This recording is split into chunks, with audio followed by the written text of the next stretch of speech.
Quand on entend des histoires comme la ferme Epstein, il y a une question qui revient. Comment un humain peut aller aussi loin? Donc ça pointe une question théologique. Le mal n'est pas seulement en dehors de toi, il est aussi au-dedans de l'humain.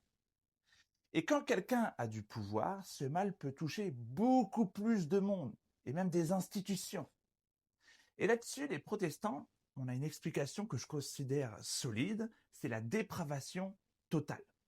Donc la dépravation totale, ça ne veut pas dire tout le monde peut faire le pire. On n'est pas tous des Einstein.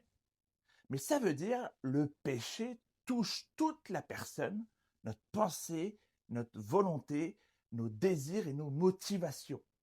Donc si par exemple tu prends un verre d'eau, tu mets une goutte d'encre à l'intérieur, c'est encore de l'eau, mais tu vas voir que tout va teindre.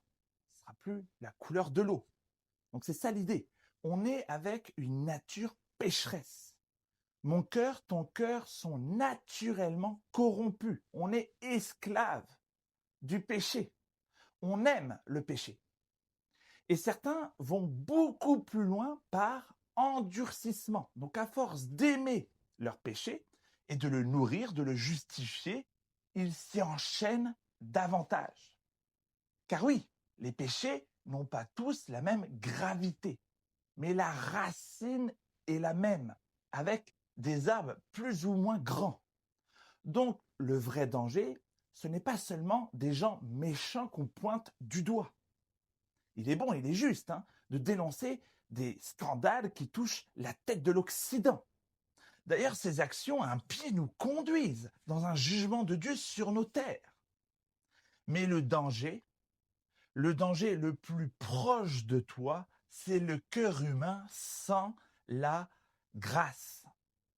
Et c'est pour ça que le christianisme, ce n'est pas simplement un développement personnel.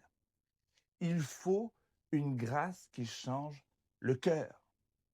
Il nous faut un vendredi, une mort, une croix, et il nous faut une résurrection, naître de nouveau.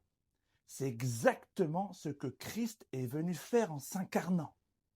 Alors la question c'est, quel péché caches-tu? Nomme-le, peut-être que tu le nourris. Tourne-toi vers Christ, maintenant, confesse, abandonne, crois au Fils, au Seigneur Jésus-Christ, le Dieu vivant. Quel péché caches-tu? Peut-être que tu le nourris, ce péché. Peut-être que tu le justifies. Donc, nomme-le devant Dieu, tourne-toi vers Jésus-Christ maintenant. Confesse, abandonne, crois au Fils du Dieu vivant, Jésus-Christ. Il est venu ressusciter des morts, que ton âme prenne vie.